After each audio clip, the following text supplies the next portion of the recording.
is a multi-people paper.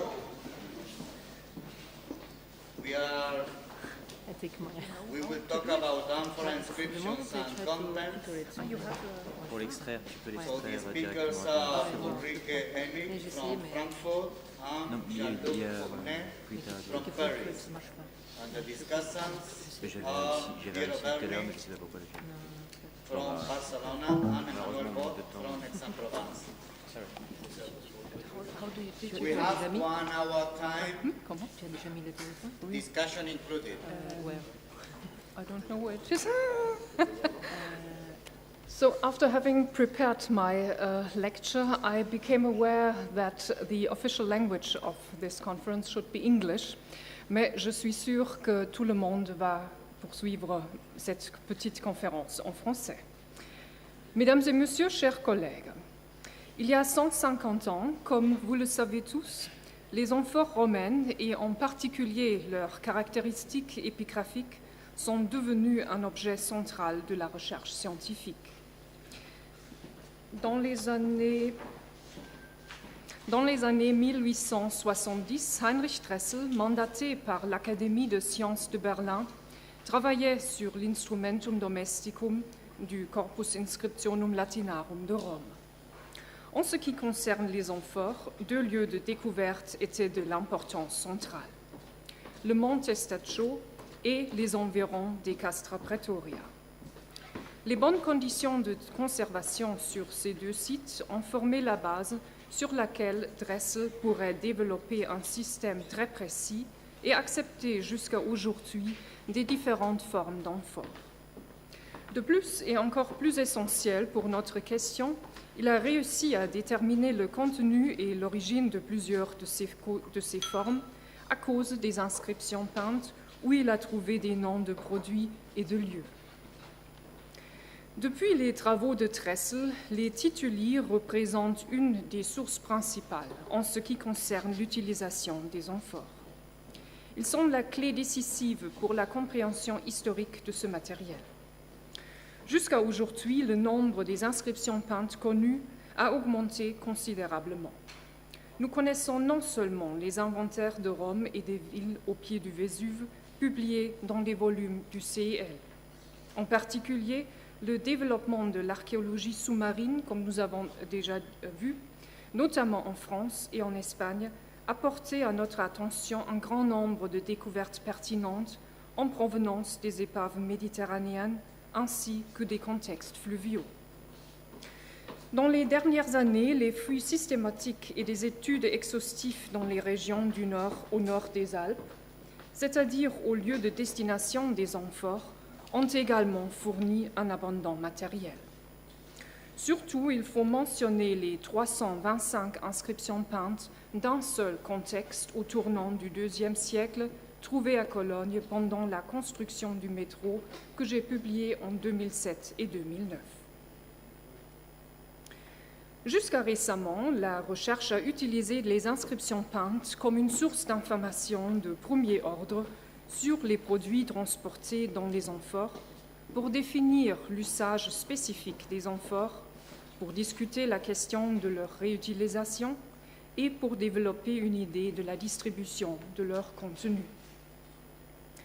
Cependant, tout ce débat ne fournit aucune indication sur la fonction réelle des inscriptions peintes. Pourquoi les amphores étaient-elles étiquetées? Heinrich Dressel n'a pas discuté cette problématique et de telles considérations manquent jusqu'à aujourd'hui. Dans la littérature des 25 dernières années, on trouve de plus en plus souvent l'interprétation des inscriptions peintes comme des étiquettes publicitaires. Dans les 2 articles que j'ai envoyés la semaine dernière, j'ai poursuivi cette question de la fonction des inscriptions peintes. Je ne peux que brièvement résumer les considérations dans le cadre de cette conférence. Il y a au moins 2 suppositions pour interpréter des tituli comme des étiquettes publicitaires. Premièrement, les amphores doivent généralement arriver jusqu'à l'acheteur, sinon la publicité n'atteint pas son objectif. Deuxièmement, les inscriptions peintes doivent contenir des informations relatives aux produits et à la vente. Ces informations doivent être communiquées dans une manière que tout le monde les pouvait comprendre. Si on regarde ces deux suppositions de plus près, l'interprétation des tituli comme étiquette publicitaire pose des graves problèmes. Il y a sans doute des amphores livrés jusqu'aux consommateurs, mais nous savons aussi une absence presque totale de certaines formes d'amphores dans des régions où le contenu des amphores pertinentes était transvasé et distribué dans des contenants plus petits. On peut faire une telle observation aux alentours de Mayence, capitale de la province de Germanie supérieure, où on trouve presque aucune amphore à olives, mais où nous avons des petits pots avec des inscriptions peintes qui se réfèrent à des olives. Mais ce phénomène n'est pas typique seulement pour cette région, comme il montre, pour donner justement un exemple, la montagne de déchets la plus connue, le mont Testaccio, à Rome. Il témoigne dans une mesure extraordinaire du transvasement de l'huile d'olive et de l'élimination des récipients vidés directement sur place. Les amphores d'huile bétique nous mènent au deuxième problème de l'interprétation des tituli comme étiquette publicitaire. Une inscription a seulement un sens commercial efficace si elle indique le contenu du récipient et si elle le décrit d'une manière intelligible et adaptée au client. Mais tout cela ne vaut pas si on regarde ces amphores. Il est peu possible de reconnaître dans les noms des marchands, dans les indications de la tare de l'amphore ou du poids net de son contenu, des informations importantes pour la décision d'un consommateur potentiel d'acheter ce produit. Même si on trouve la mention du produit et de sa qualité, ces indications sont généralement abrégées d'une façon qu'il est douteux qu'un consommateur, quelque part dans l'Empire romain, ait su la signification de ces abréviations.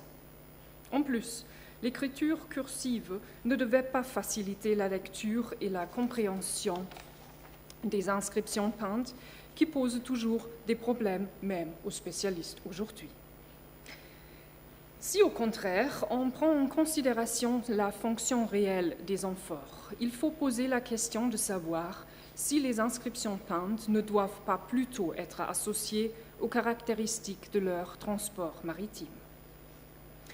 Depuis longtemps, les études d'histoire juridique discutent les conditions de louer un navire ou partie d'une cale de cargaison à l'époque grecque et romaine, ainsi que les précautions prises face aux dangers du naufrage ou d'autres risques maritimes.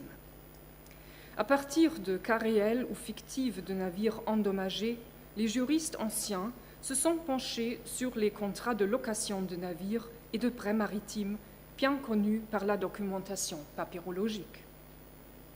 Les prêts maritimes ne servaient pas uniquement à financer le transport maritime et les entreprises commerciales.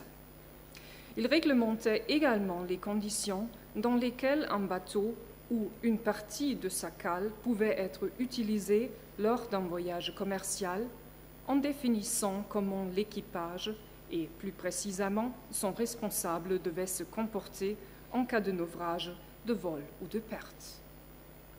Jusqu'à présent, on n'a jamais posé la question si et dans quelle mesure les aspects de tels accords juridiques apparaissaient de façon concrète dans les marchandises transportées par navire et en particulier dans les inscriptions peintes sur les amphores.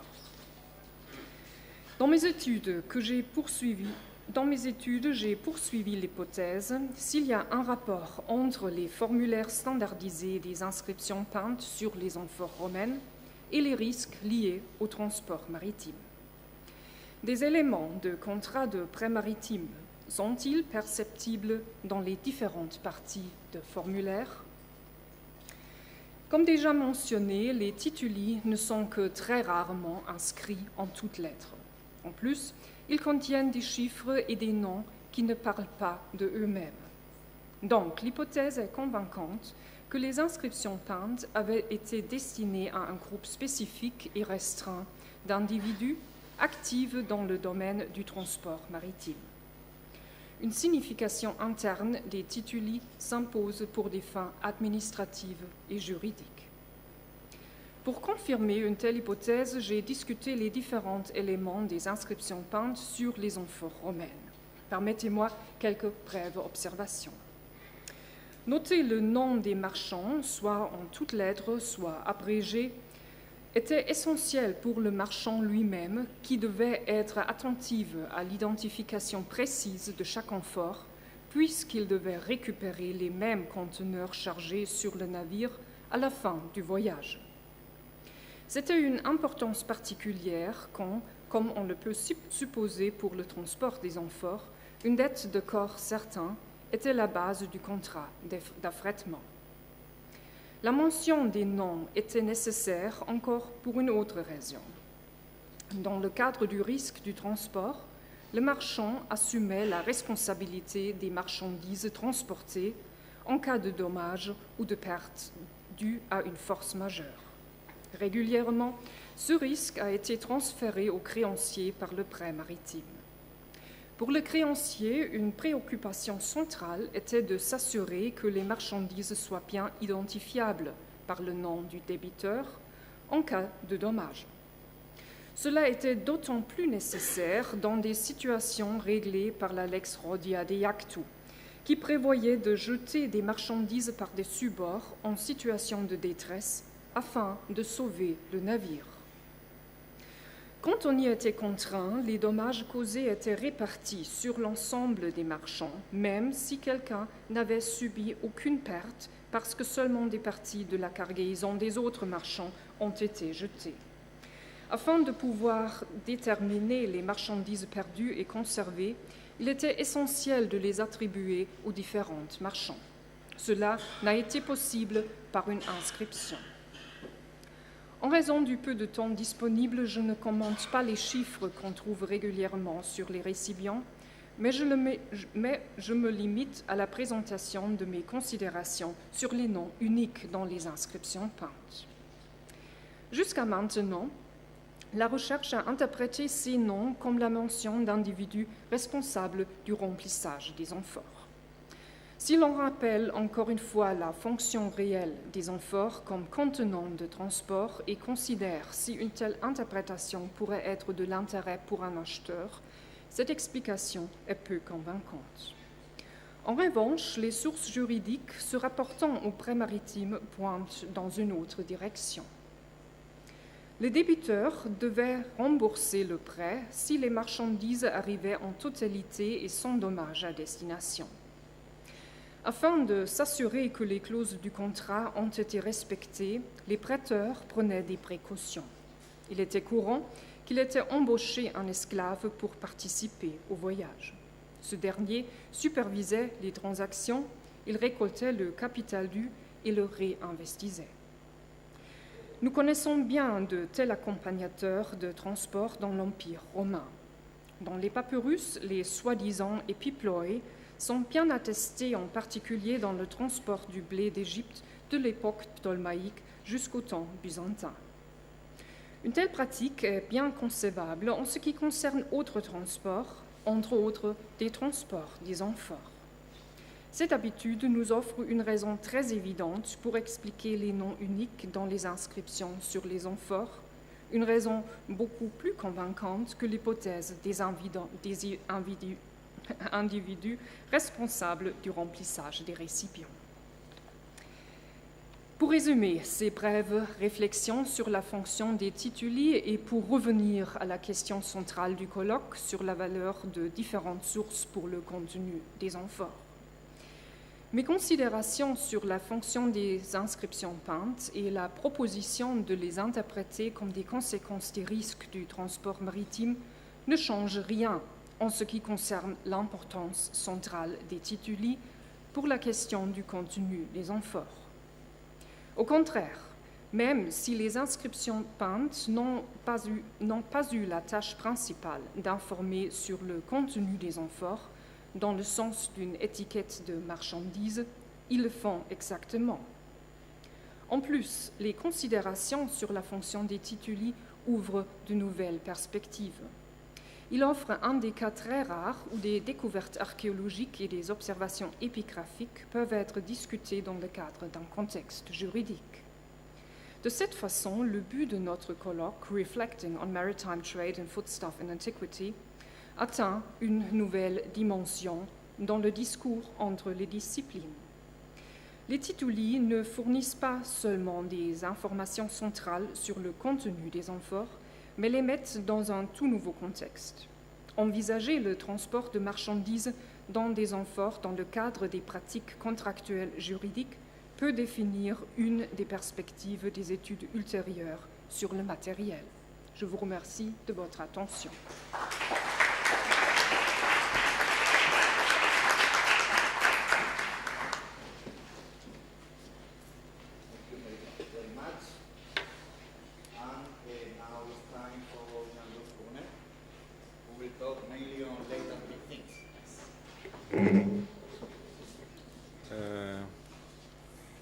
Comment on sort de fin de la Okay. Ok, c'est sur le desktop, je sais pas où. Will be somewhere here. Not here. Okay. So. Voilà, c'est là.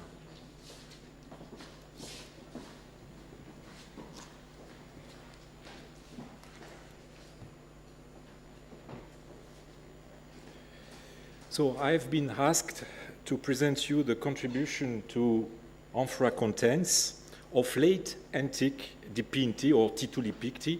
I prefer to use dipinti because it's shorter and we don't have a lot of time. Late antique dipinti remain understudied for various reasons, above all because they're extremely deformed writing that makes them difficult to decipher, and because the late antique dipinti are coded notations that can be read only if one decodes the system that informs them, and that depends on how the production and the trade that were behind were organized. The work carried out in collaboration with Dominique Pierry on the material from Antinopolis and the study of other Egyptian dossiers I've been conducted for the last 20 years led us to advance our reading and understanding of these inscriptions, which are of the highest interest for history of ancient trade and also for the contents. I'm pleased to present here the results, still provisional, of this long-term study. I will examine in turn the 4 categories you have on the screen. As the mention of the contents is part of these inscriptions, it can't be understood if the whole inscription is not understood. That's why I will present you a typology of this dipinti, focusing on the issue of contents. The first, of course, is the late Roman Amphora 1. The dipinti on this Amphora are the most difficult to read and to understand. They are located on several spots of the Amphora surface according to the nature of the data they contain and to the commercialization phases they correspond to. They can be classified into 5 types, A, B, C, D, E. Type 1, type A, is on the shoulder, centered between the handles. It is composed of 2, 3, or 4 lines, the number of lines increasing with time. The first line gives only a number between 1 and 15, and in my example 12. It's the date according to the indication system. The second and here third lines contain Christian formulas Here, the word God, abbreviated, or religious isopsephism. The last line, sometimes more, gives a more complex string. It's in its simplest pattern, attested at the first stage of the development of this Amphora. It is composed of the unit of measure xestes, xestarius, abbreviated with a crossed xi, followed by the quantity of wine the Amphora contains. Later on, the symbol for sextarius was usually omitted, and the quantity was preceded by some letters, very stylized and of enigmatic content.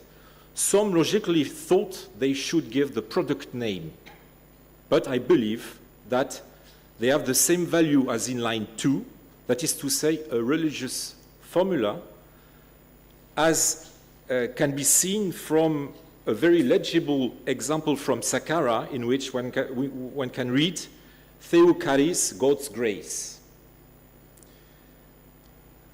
The quantity could be also repeated on the stoppers, but those normally of plaster are most often badly preserved and found disconnected from the amphoras they belonged to.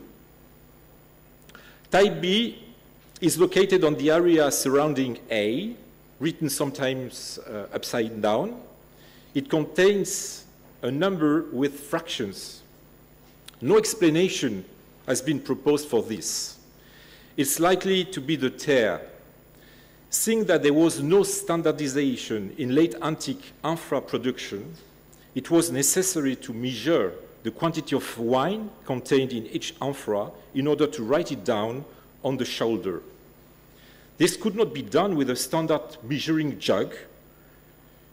It would have required too much time.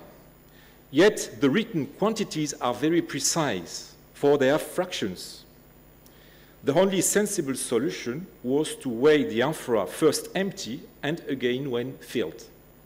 Then one subtracted the figure of the tear from the figure of the full amphora and converted the weight into sextarii by using table of conversion of weight measures into liquid measures, similar to that preserved by the papyrus you have on the screen, which allowed to convert pounds into sextarii.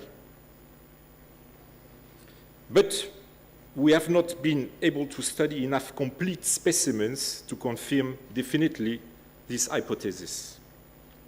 Nevertheless, the tear system is clearly used on the latest form of the late Roman Amphora 1, the Antonov 9. On this fragment, you can see written in black ink, tear 13 pounds, followed by nate weight 65 pounds. Kuphon, the word used in Greek, means empty amphora. Katharon, pure, the net quantity of wine.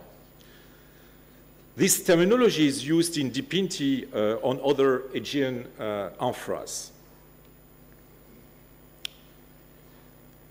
Type C is written upside down under the handles. It's very difficult to read.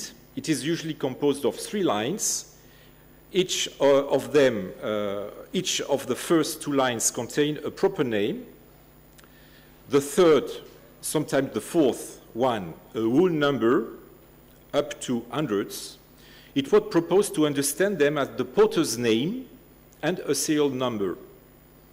They are more likely to give the wine grower's name and the batch number, I mean the number of amphoras filled with the same production sold at a certain moment. As to the second name in line 2, it is probably a toponym, I'm sure now, it's a toponym indicating the place of the wine-producing estate. I've been able to read twice the name Apamea, but in most cases we are dealing with microtoponyms belonging to the native substratum and for that reason uneasy to identify. One, Randam, could be identified on the basis of the Constantinople Synaxarium, which cite an estate named Randama, close to Anarzaba, where Saint Marinos of Anarzaba was buried. The estate name, or more rarely the number, is sometimes followed by Orinu, what I called C3, usually abbreviated, which, according to a Byzantine lexicographer, means vine that grows up trees, or high-trained vines. In French, conduite en hautain. This adjective, nearly unknown to literary sources, designated a climbing vine as opposed to a vine on stakes. And it proves, you have some example, and this one is a wonderful picture painting. This proves definitely that the content of this amphora was wine. Type D is written in black on the neck.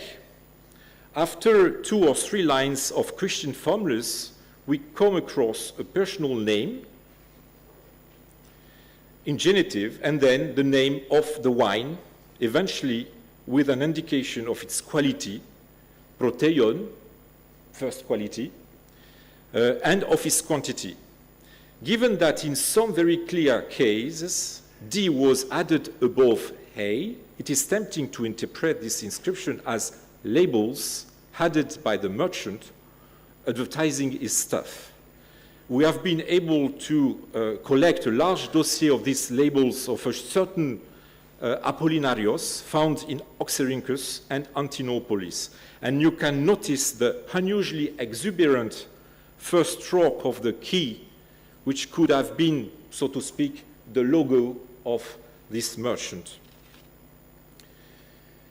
The name of the wine on these labels is usually Emation or Ematinon, that I propose to interpret as a systematically incorrect form of Aimation or Aimatinon, which means blood-colored wine or blood.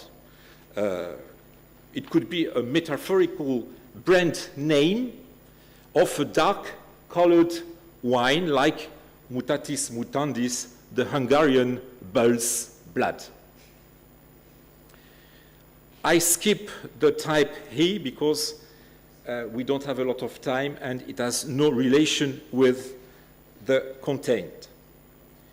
In conclusion, ABC seem to have been written at the point of departure, that is to say when filling amphoras, where they are always in an identical ink and having common graphic peculiarities. This suggests that the amphoras were filled in the estate under the control of a representative of the business organization who wrote on them the terre, then the quantity of wine, and the name of the producer and the production zone, but not the contents. And D was perhaps written, the labels were perhaps written down after ABC or instead of ABC. The relationship between ABC and D is difficult to understand. Now, amphoras from the Aegean Sea and mainland Greece. The most common type is, of course, the late Roman amphora II.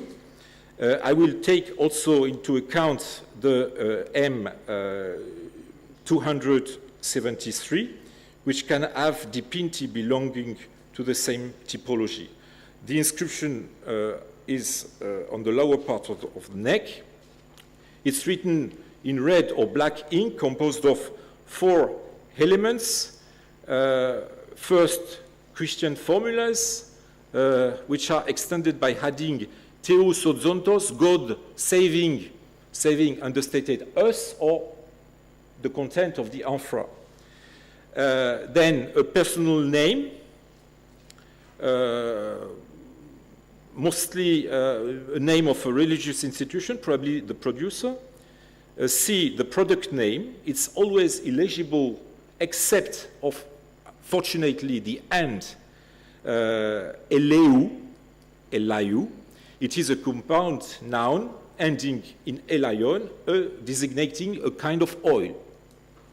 And D, the quantity, repeated probably 3 times. I know one case of reuse with a dipinto mentioning the content. It's one in this case. Now, Palestinian amphoras. Let us start with the perhaps the most famous one, the 4, Leitermann Amphora 4. The dipinti are located on the belly of the amphora between the 2 series of ridges. They are in red or black ink. As for their contents, the structure of these inscriptions, when they can be read, is rather close to the Heleae 1 dipinti. You have Christian formulas and another line with also a Christian invocation followed by the quantity of wine expressed in sextari.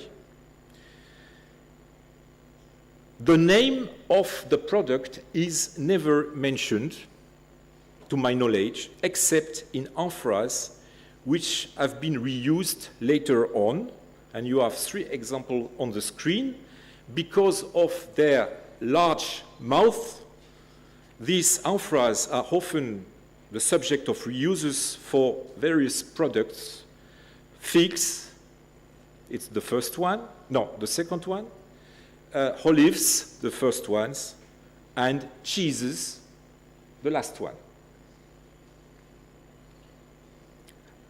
Heleae 9, it's an amphora dated to the 4th, 8th century, considered a wine container, but dipinti forced us to regard it, at least for those where they are found, as an oil amphora.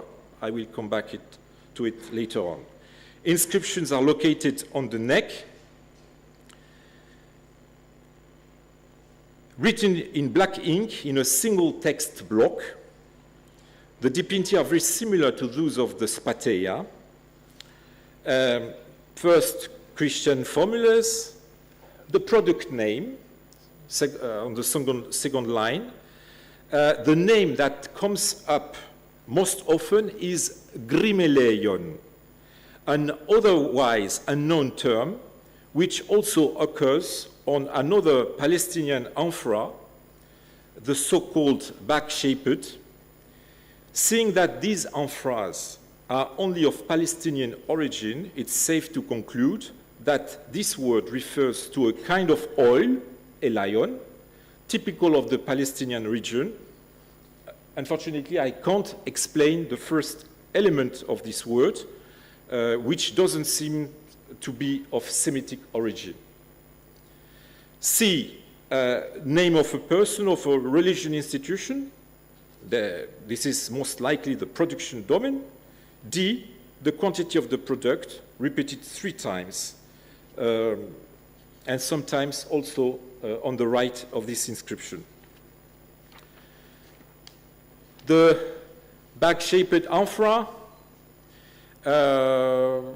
dipinti, the inscription typology is the same as in the A9, so I don't insist. And I want now to deal with the North African amphoras.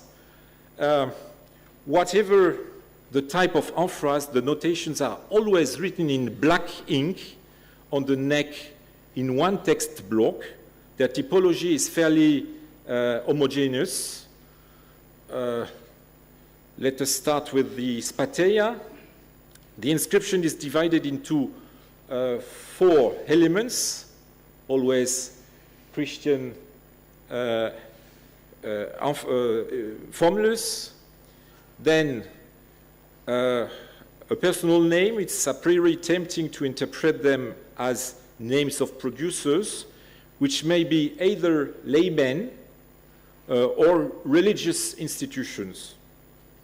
And C, a product name, optional. The only product whose reading is clear is garum. It's accompanied by precisions that are very problematic. Here on the top, you have all the sequences I came across. So garu poleos, garu leku poleos, garu poleos leku, et kuntu poleos. How to interpret these words or these expressions? It's hard not to interpret poleos as an incorrect form of poleos with an omega, a genitive of polis, city. The sequence garu poleos, which is the most common, could be interpreted as city garum, as opposed to a garum of lower quality, a country garum, I don't know, or garum of the capital of the province, as opposed to a garum made in secondary cities. And similarly, garu leku poleos might mean white city garum or white garum of the city. I put a picture because we have in Antinopolis a neck with an inscription with the garu poleos, and inside we have rest of substance and fish bone, as you can perhaps see on the picture. So that's a rare case where we have some content and the inscription.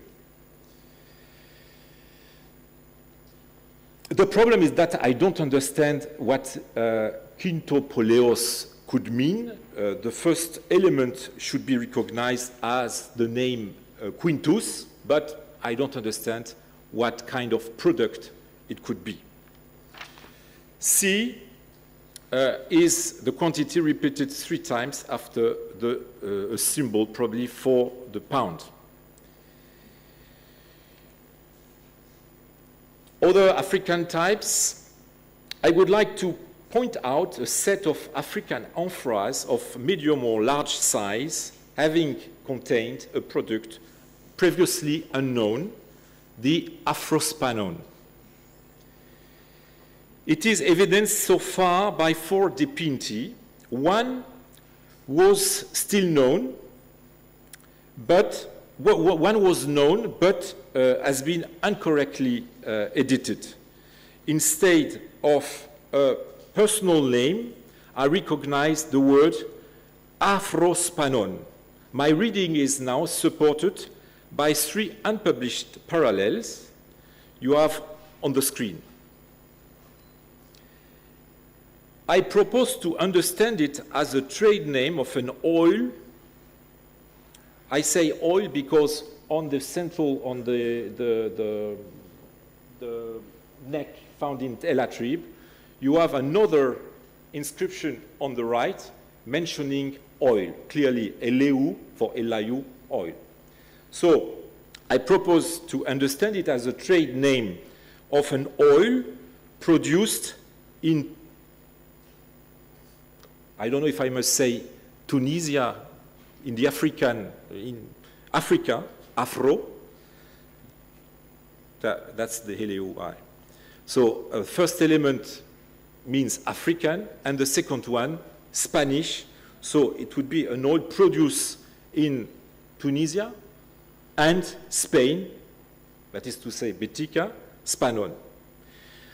We come across the same expression in an imperial inscription in Latin from Sevilla, a famous inscription, about Sextus Iulius Possessor, who is assistant of the Annona prefect in charge of controlling the Oleum, Afrum, et Hispanum.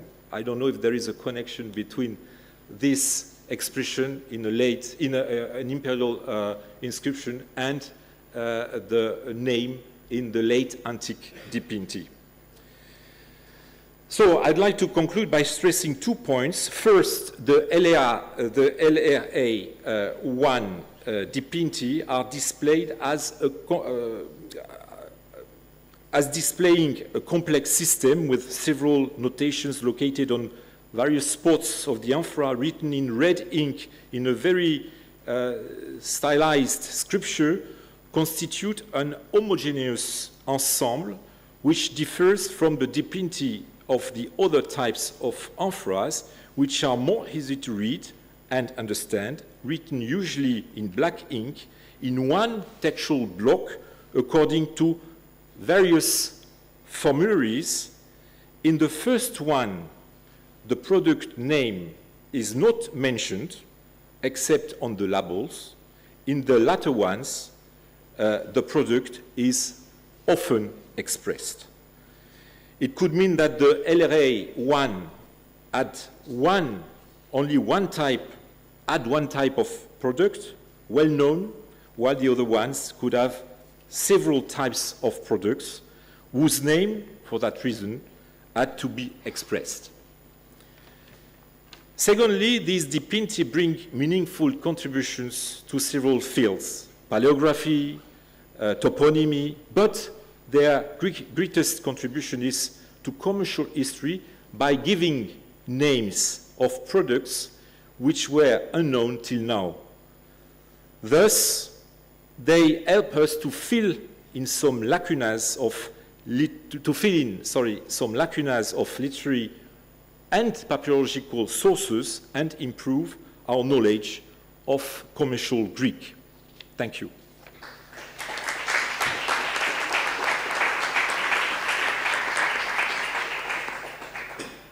Thank you very much. Now it's time for discussants. Firstly, Piero Perni. Emmanuel, you prefer? Okay, you decide.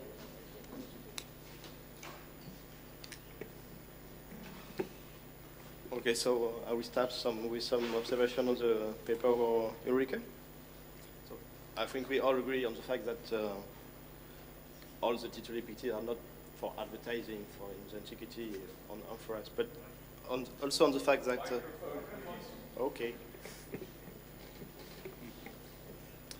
I think we also agree on the fact that the name of the slave cannot be the name of the slave, the name of the slave who filled the amphora with the product, because it is nonsense, I think. But if it is the name of the slave which accompanied the cargo on the boat, on the ship, I have a question that is, do we have examples of group of amphora bearing the same name on shipwrecks? Do you have examples of it? Question to Franca, perhaps. I do not know the amount of shipwrecks where this part of the inscription is conserved. I think this is a problem. Yeah? I have this idea, but we have to prove it in the documents. And at the moment, we have similar names, similar single names, slave names, for example. It is possible that you find the same name, perhaps in one ship. Okay, thank you. That you will find the same name in a shipwreck, because you have often similar names. For example, domesticus, yeah, who is repeated several times. But I cannot answer the question if you have shipwrecks with series of the same name. I cannot answer it. No, because I was wondering if there is a. Do you think that all the amphoras on only ship bear the name of the slave, or was it only one amphora bearing the name of the slave, representing all the group? That's the question. If all amphorae bear inscriptions. As we have seen before, obviously not. You can interpret it in the one or in the other way. You can say, and my opinion is, most amphorae should bear inscriptions. Why they do not, I don't know. You can imagine that if you have such a contract to explain the contents of the inscriptions, if a ship is under only one or two merchants, that it was not necessary to have an inscription in every amphorae. So I can imagine different hypotheses to explain this situation. I made this starting, I made this initial, and now we have to develop this perspective. Mm-hmm.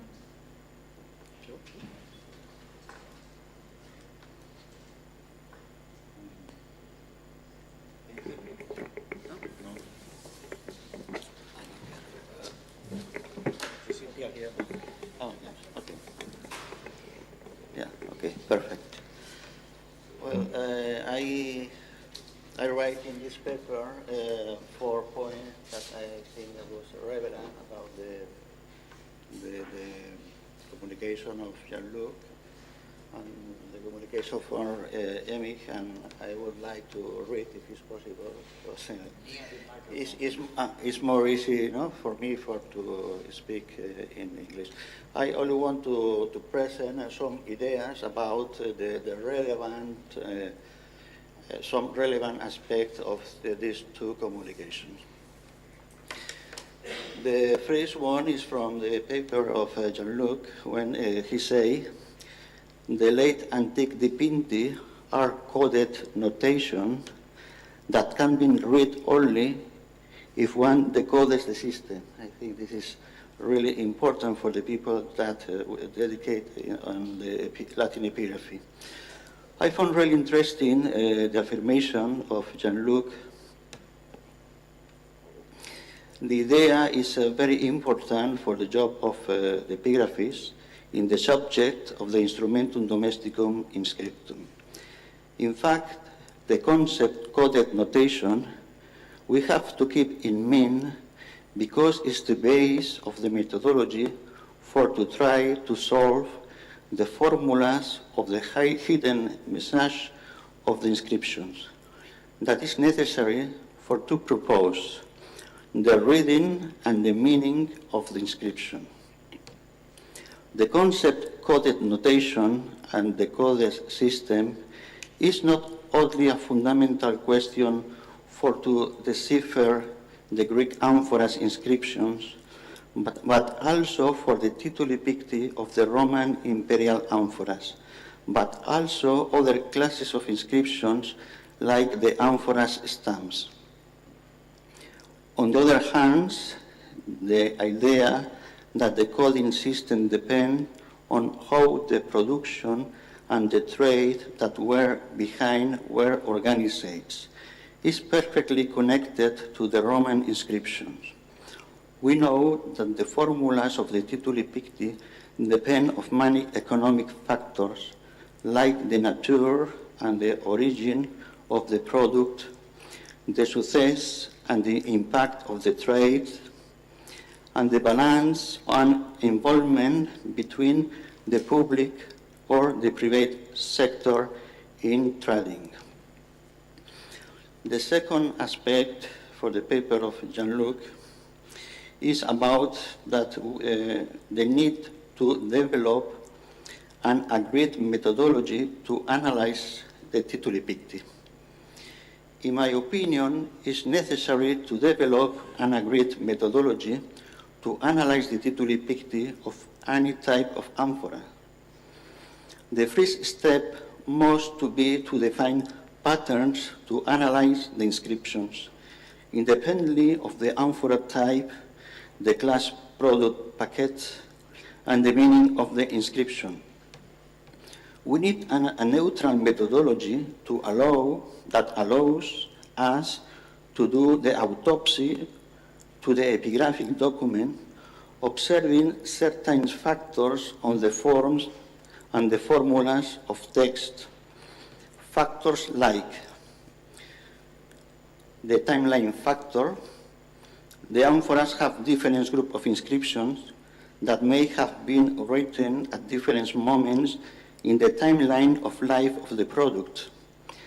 Technical details like the color of the ink, paleography, the position, order, grouping, overlapping of the text is fundamental to separate each group of inscriptions by the time factor.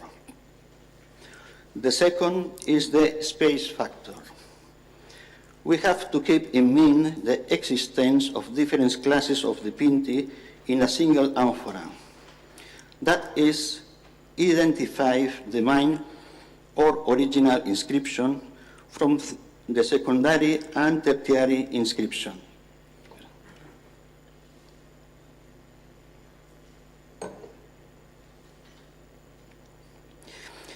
Every group of inscription must be classified thinking in a particular geographical place of the commercial tour of the amphora.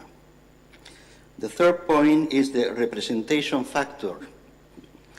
If we are able to classify the different group of dipinti by the timeline and the space factor, then we can try to reconstruct the scene of the action with the help of the other written source, like the archaeology, to try to understand its meaning.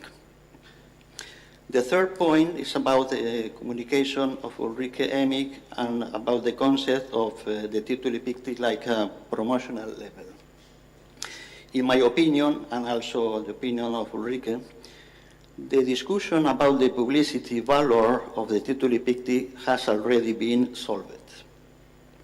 The concept of coded notation, which referred Jean-Luc Fournet, is further evidence of the failure of this notion. In my opinion, the amphora inscriptions are not promotional label because they cannot be understood but as. I do not just refer to the dipinti, also to the amphora stamps. I find interesting the discussion between the opposing concept of public and private epigraphy. The public epigraphy, as the lapidary inscription, is characterized by a clear development and using of the standard formulas with rigid conventions. In this manner, a peregrinus that visits a foreign city has the cognitive tool to read and understand the public inscriptions. The private epigraphy cannot be read and understood by the general public because they was written or coded with a language adapted to the economic needs of a collective. In my opinion, to try to understand the essence of this inscription, it should be noted a new epigraphic concept that I call cognitive circles of language. And I will give 3 examples of the cognitive circles.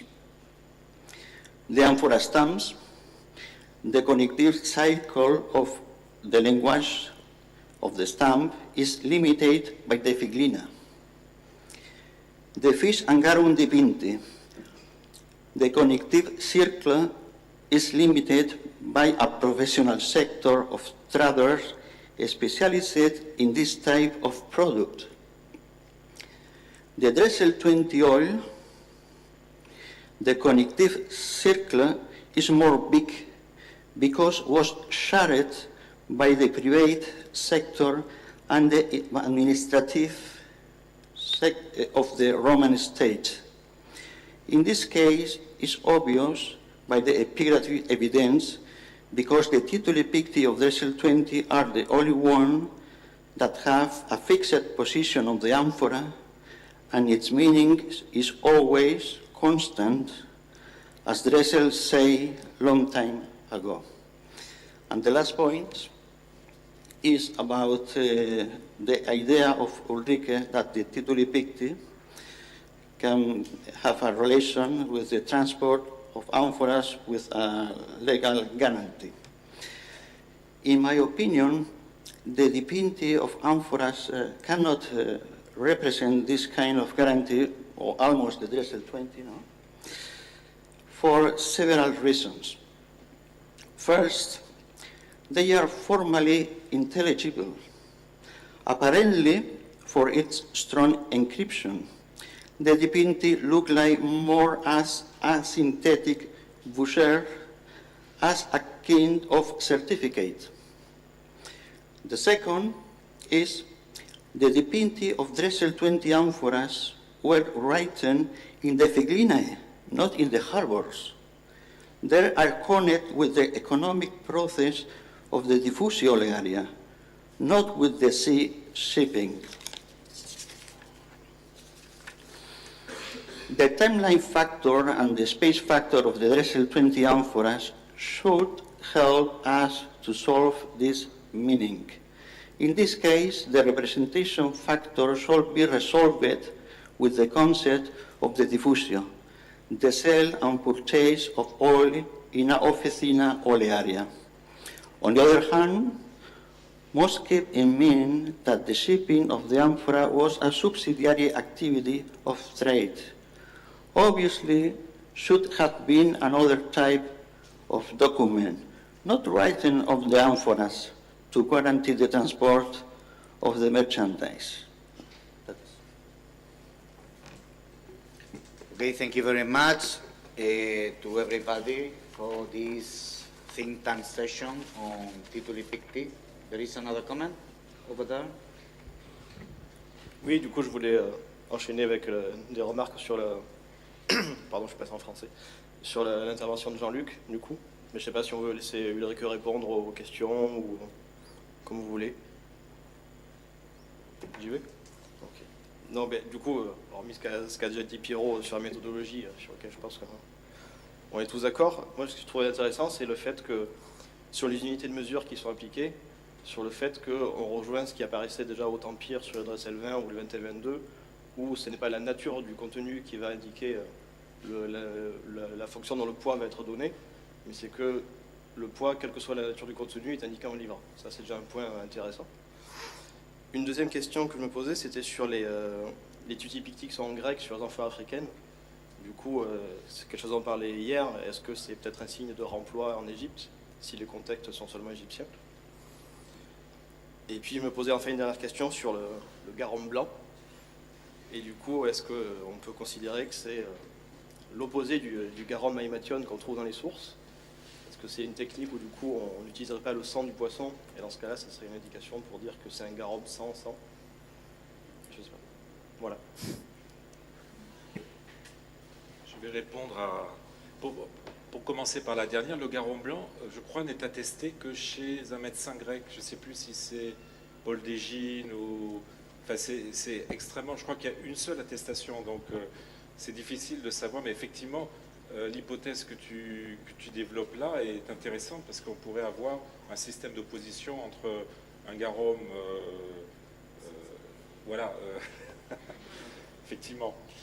Quant au problème des inscriptions effectivement écrites en grec, je voulais en parler, mais j'ai voulu faire court, j'ai sabré cette partie, d'autant plus qu'elle n'est pas réellement en rapport avec le contenu des amphores, mais c'est un problème qui se pose, et jusqu'ici, le matériel que j'ai eu l'occasion d'étudier est uniquement égyptien, à une exception près. Il s'agit d'un col de Qui 34, publié par Liu et Maréchal et trouvé donc en France. Oui. Et le col de Naples, voilà, oui. Et le col de Naples. Voilà. Donc, voilà, alors, comment interpréter justement l'utilisation du grec sur des amphores? Parce que par ailleurs, on a des bouchons... Enfin, j'ai un cas d'une inscription en grec, d'une africaine, avec un bouchon qui est écrit en latin, lui. Voilà. Donc, et c'est vrai qu'on s'attendrait à ce que le latin soit plutôt utilisé. Alors, effectivement, on trouve d'autres, on pourrait se dire, c'est parce que ces produits sont destinés à des provinces orientales, on écrit en grec, mais ça ne fonctionne pas, justement, avec les exemples de Naples ou de la Gaule. Il y aurait une autre explication qui tient au fait que dans les inscriptions que j'ai montrées tout à l'heure, on a la mention de Saint Ménas.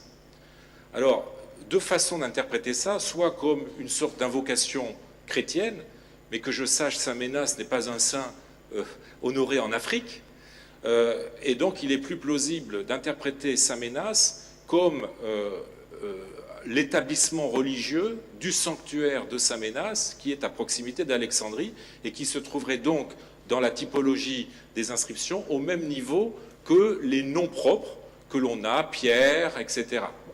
Donc il s'agirait d'un nom de personne ou d'une institution religieuse. Mais on ne peut pas parler de producteur, puisqu'il s'agit d'amphores africaines remplies de garum avec le nom de Saint Ménas. Donc il serait possible qu'on ait affaire à des inscriptions où ce nom propre qui apparaît, n'est pas celui du producteur, mais celui du négociant.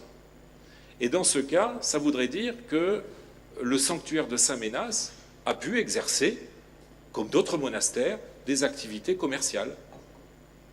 Je trouve que c'est assez séduisant, d'autant plus qu'il y a d'autres inscriptions qui posent exactement ce problème, avec les LRA 1 aussi, où on a des inscriptions rajoutées après coup, les fameux labels dont je vous ai parlé. Sur certains, alors j'en ai présenté une série où il y a le nom Apollinaire, mais dans un cas, il y a aussi Saint Ménas qui apparaît. Et donc là encore, on pourrait se demander si le sanctuaire de Saint Ménas n'a pas commercialisé ces amphores venant de Cilicie, contenant du vin cilicien, mais ensuite commercialisés en Égypte. Voilà. Pour l'instant, ma réflexion en est là, concernant le problème de la langue. Okay. I would like to make a comment and use the advantage of being the secretary. I have the microphone. I will do it in French. Sorry. Je suis personnellement très intéressé par tout ce qui est théorie économique. Donc j'ai beaucoup apprécié la communication de Madame Ehmig. Concernant la possibilité que les tituli picti aient eu un usage légal, oui, pourquoi pas. On n'y a pas forcément réfléchi, on n'y a pas pensé. C'est d'autant plus important que beaucoup d'interprétations par rapport au contenu se basent sur ces marques. Notamment, M. Fournet a donné un exemple à l'instant, a parlé d'une mesure métrique. Bon, on est resté sur l'idée que la mesure métrique est en rapport avec le poids de l'amphore. Mais si on est face à une indication légale, on doit peut-être revoir certaines de nos interprétations, ce qui est d'autant plus intéressant. Mais à ce moment-là, moi, je pose une autre question d'un point de vue, on va parler de théorie économique. Je ne suis ni primitiviste ni moderniste. Je ne considère pas que l'économie antique ne doit être pensée que par rapport à nos préjugés et à nos visions un petit peu ethnocentrées. Mais justement, si on part du principe qu'il s'agit d'un acte légal, il dépend donc d'un environnement économique, et les différentes lectures qu'on va y faire vont dépendre de la culture, de l'environnement économique global dans lequel on s'inscrit, et du cadre légal qui lui-même est dynamique. Donc on se retrouve avec beaucoup d'incertitudes. Je ne sais pas si vous avez envisagé tous ces aspects-là dans votre idée. Qu'est-ce qu'il me faut dire? I should have done it in English. No, I understood. I can only present, on the one hand, the archaeological documents. I can only present, on the one hand, the archaeological documents with the painted inscription, and as you said, for really the first time, or the first time systematically, thoughts about the function of these inscriptions, and to try to compare them with other documentations. And I see a large perspective in comparing especially economic processes with papyrological and juristical aspects. Economy is not something without a frame. So we have it's in a juristical framework, and this one I try to. I agree when you will not agree with me. I have no problem. Yeah. But for me, it is a new step in our research and a new step to come over our discussions that turn around and to think about what can we do else with the amphories and in what contents and in what contexts were they used when they were shipped from Spain to Germany or somewhere else. Okay, thank you very much. There were some words. I think Fanette Lomenemer was the first. Merci. Je voudrais remercier Ulrike et Ehmig de nous avoir rappelé combien les amphores représentent de l'argent, beaucoup d'argent et beaucoup de risques. Et c'est pour ça que quand l'argent est là, il y a toujours des risques, un peu comme à la bourse. J'aimerais que tu nous rappelles, Ulrike, la date de la Lex Rodia. Et si tu peux nous dire dans quelle aire géographique elle s'applique, si on le sait. Est-ce que c'est tout le bassin méditerranéen ou pas? Et deuxième question, je me demande si ces inscriptions peintes qui ont tellement à voir avec une sorte d'assurance, avec le marchand qui est responsable de ces amphores, ne sont pas spécifiques aux amphores du grand commerce, à celles qui vont prendre des risques en prenant la mer.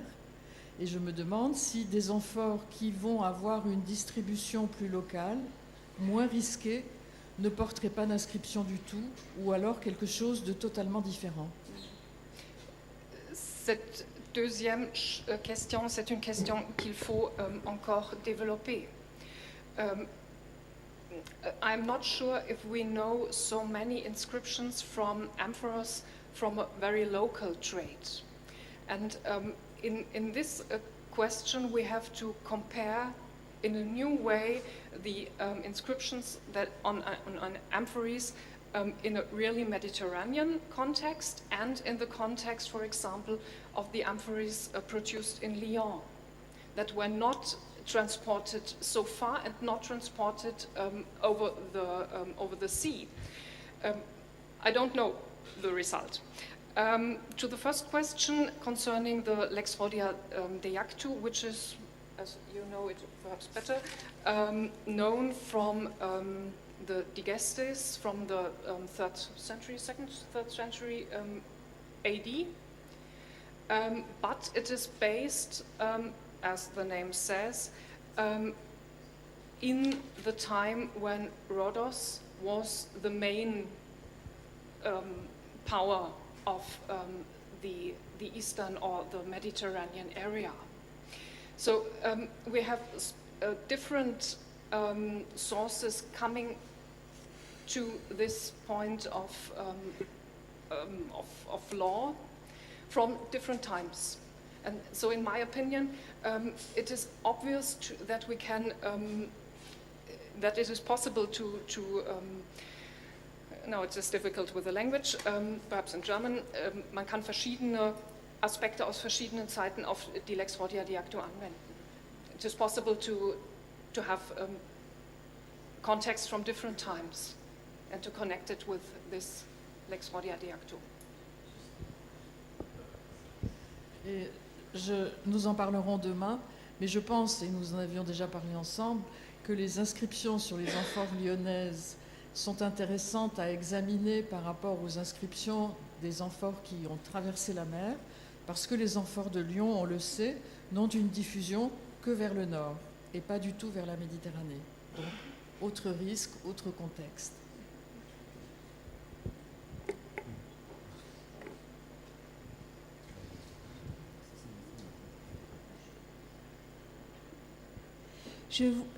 En français, je voulais revenir sur la présentation de Ulrike et la remarque de Piero Millet à propos du lieu dans lequel sont inscrites les amphores. Et probablement ce lieu, c'est effectivement le domaine, peut-être agricole. Et peut-être pour rejoindre vos deux positions, est-ce qu'on ne peut pas imaginer que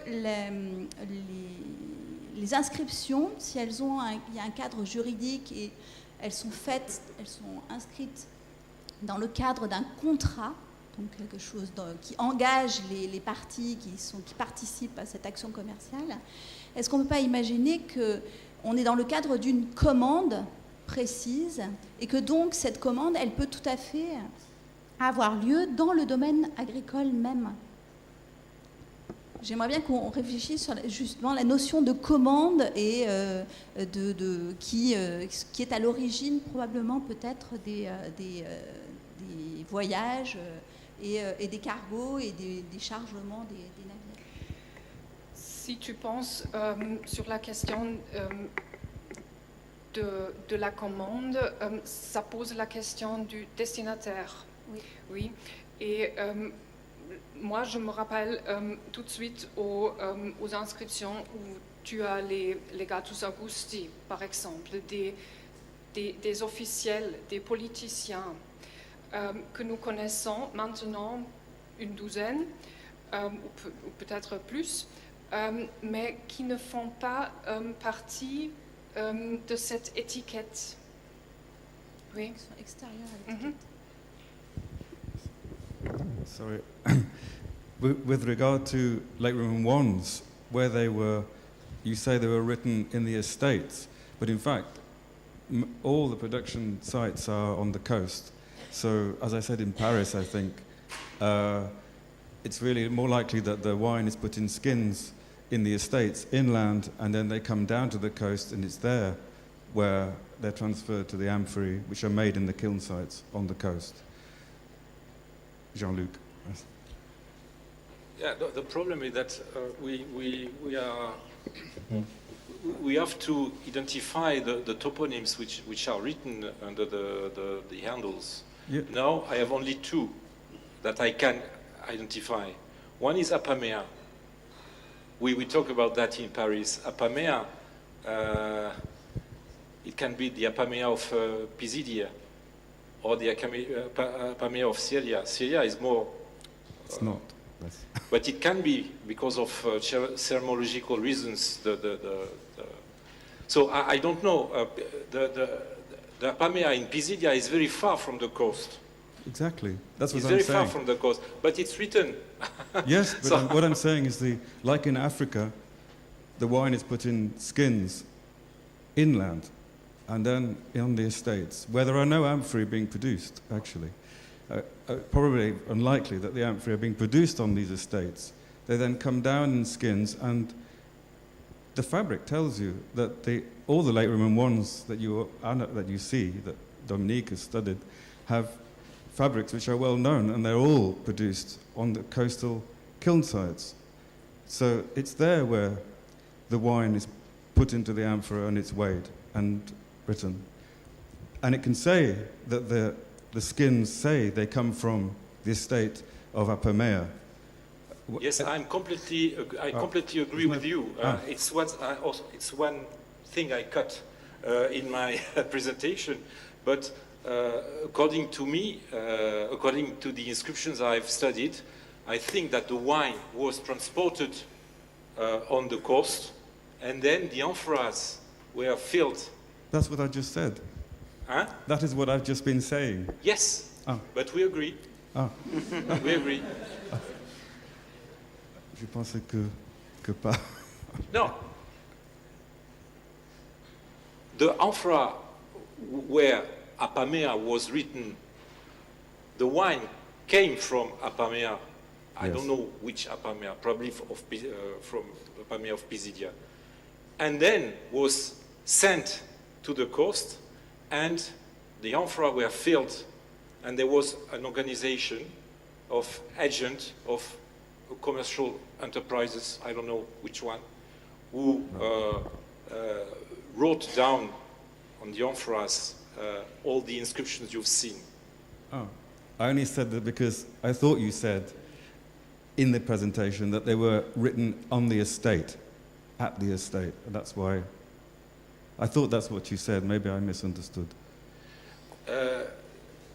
Yes, no, That's you're, what you you're said. right, because I wanted, in my first version, I wanted to express two hypotheses. Oh. One is the amphoras are filled on the very spot of the production. The other hypothesis is the wine is transported to the coast. The only problem, the second one is much more reasonable, much more sensible. The only problem is that we have no evidence of transport in barrels or I'll show that tomorrow. Skins. Or skins in this period and in this area. If you have evidence, Well, but the evidence of the amphorae themselves, the fabric of the amphorae that you have, the late Roman ones, which are the various, not so many actually, fabrics to do with the kiln sites, which are all on the coast. You don't have very often late Roman ones that you have those dipintos with in other fabrics. You may have the odd one, I guess, but most of them will conform to those on those coastal production sites. So that is your evidence, clear, that they were the source of those amphorae. So that is the evidence, the clays themselves of the amphorae. so that's It's the sort of most, I would say, practical solution.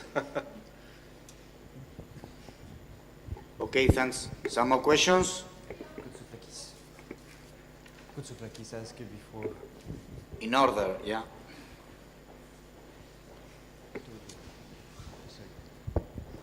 Just a quick one question concerning late Roman I and late Roman II. Shipwrecks with late Roman I and late Roman II are found in very great numbers in the Aegean. Basically, they're overshadowing any other kind of amphora throughout the Antiquity. However, we don't find traces of dipinti on the amphoras found in shipwrecks. And you might say, we might understand that because perhaps, the ink can't not withstand the underwater environment. What we do find, however, is many inscriptions incised, especially in the shoulders of late Roman II. There are also many published examples, like the examples of the shipwreck, the 7th century shipwreck of Yasiada. Yes, yeah. Has been any combination, a study that combines this data of incised inscriptions with dipinti? I would like to come back to the first part of your question. I know by experience that the ink, the red ink used for the late Roman Amphora I is very unstable, and with water it's very it is abraded. So I think it could be a good explanation for the absence of inscriptions in the amphoras, on the amphoras found under the sea, in the sea. As far as the relationship between painted or written inscriptions and incised inscriptions, I have no answer to give to you, to give you.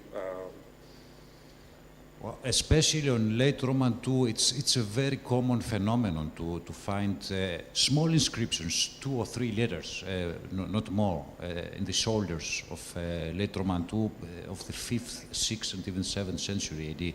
Yes, but these inscriptions are honors, inscriptions, honors. They inform us on the property on the name of the owner, but not on the quantity, not on the quality of the product, and so on. So that's a completely different type of inscriptions. And sometimes on late Roman I amphora, you have these red inscriptions, these economical notations, and after an owner inscription added when the amphora has been bought, and so, but it's completely, we have two stages of, two strata of inscriptions. Okay, thank you very much. Ringer and then Opaid. Oui. Ringer was the next one.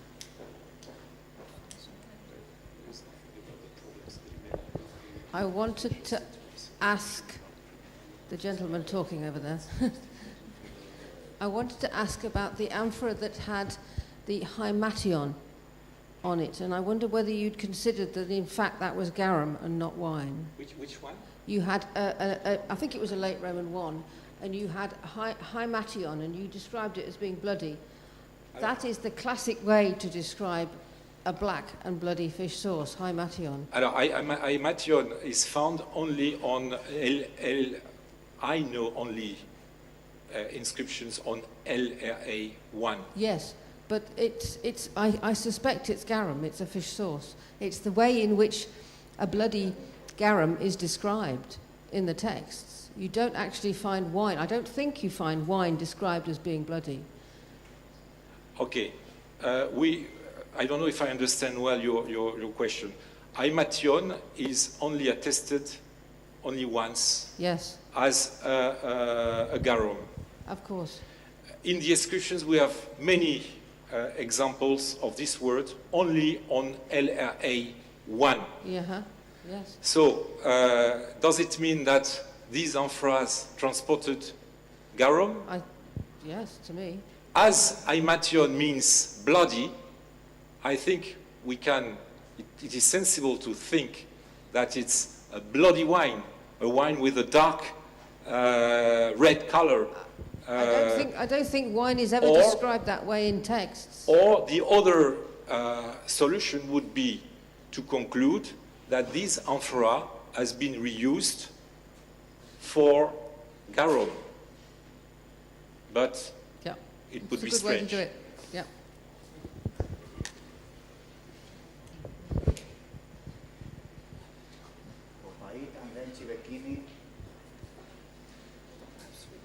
First. I would like to congratulate Jean-Luc for this excellent presentation and for clarifying. Well, for me, it was very clear that later Roman 1 was wine, Roman 2 was olive oil, later Roman 3 also it's wine. Regarding those dipinti mentioning the name of the monastery, I think that you have to follow this piste. You have another name, Saint Isidorus, and I think that this also can be for can suggest the name of a monastery. I think that at this time, 5th, maybe mostly 6th century, there was a parallel network of distributions of foodstuff, the church network and the government network, which combined and supported each other. The bishops in the 6th century are the main chiefs of a city and the main leaders, and it was this church network that interacted, and otherwise it's impossible to explain the huge quantities of later Roman 1, later Roman 2 found on the border, on the Danubian border, very, very poor area, economically speaking, that it was impossible to buy such huge amounts of products. Only the state and the church could deliver so much foodstuff to this corner of the empire. Merci. Je pourrais juste répondre. Je voudrais remercier André. Je pense qu'effectivement c'est une piste à suivre. Si je peux, je le dis en français pour aller plus vite, parce que vous avez tous envie de prendre un café ou un thé. Je voudrais simplement dire que le sanctuaire de Saint-Ménas, c'était un grand sanctuaire assez riche, puisqu'il drainait beaucoup de pèlerins, qu'on a d'autres exemples de sanctuaires dans la région d'Alexandrie qui avaient des activités commerciales, en particulier du côté des Pacomiens. Et je dirais même, tout à l'heure, je vous ai présenté des exemples de réutilisation de LRA4 avec des figues, avec des olives et du fromage. Et en fait, c'est tout un lot que j'ai étudié, qui vient des Kélias, qui sont des LRA4, qui mentionnent toutes presque Saint-Ménas, le sanctuaire de Saint-Ménas. C'est-à-dire qu'en fait, on voit que le sanctuaire faisait venir des LRA4 qu'ils buvaient, qu'ils consommaient sur place le vin, et qu'ensuite ils réutilisaient ces containers pour commercialiser, ensuite, probablement pour commercialiser, parce que sinon, si c'était à usage interne, je ne vois pas pourquoi on aurait eu ces inscriptions, commercialiser donc dans un second usage de ces amphores d'autres types de produits en Égypte. Voilà. Okay, thank you very much. We will close then the first session. My colleagues from the organization told me to try to sum up this session, which is a very difficult thing. Anyway, I just wanted to point out some ideas. Miguel Beltrán spoke this morning about the history of research on Amphora contents. I should say that we have a huge amount of information. This seems clear. But it also seems clear, at least for me, the complexity of knowing who mentioned and when, by the first time, the things we are repeating. Okay? So maybe we should reflect on this. Sometimes we use the bibliography we have nearby, but that one has used another one, etc., etc. Concerning Chernias and Garcia Vargas, I should say that the no multi-purpose amphora types idea could be interesting. I don't know if we all agree. Maybe we can discuss on this, but I think it's an interesting topic. And also the need of re-study of the Dressel 711 family, which is a metaphor that we normally use, because in some cases you can say there's a late, but in most of the cases, which are fragments, you can't. Peña and Cao demonstrated the frequent reuse of Amphora with some examples. They reflected about the identity of Amphora, and this is our nightmare, because in most of the cases it's very difficult having clear and empiric data to say if it's a reuse or it is not. Chibekini and Koutsoflakis reflected about the importance of shipwrecks as closed context. And I think that we all agree with this. But we also agree with the need of a corpus of accurate data of Amphora contents in RACIIC. I don't know who can do this, but this will be, of course, a very important task for the future. I just remember the reference George gave about the CS72 amphora full of fish. I think it's the first confirmation that Black Sea amphora were bringing or trading fish. So they are really important data. And the last multi-people conference on inscription, we have focused mainly on the function of inscriptions. But for the conference, we should find somebody to write and to reflect about the meaning of some words we have in the tituli picti, like lymphatum, like lacatum, like cordila, like any others that, depending on the time we accept what some colleagues have proposed or not. I remember your recent papers on tinctus and tincta, the possibility that some sauces could be dyed intentionally in antiquity. So I think that this is a topic that maybe we could discuss during the next days. So thank you very much, and we have 20 minutes break for coffee.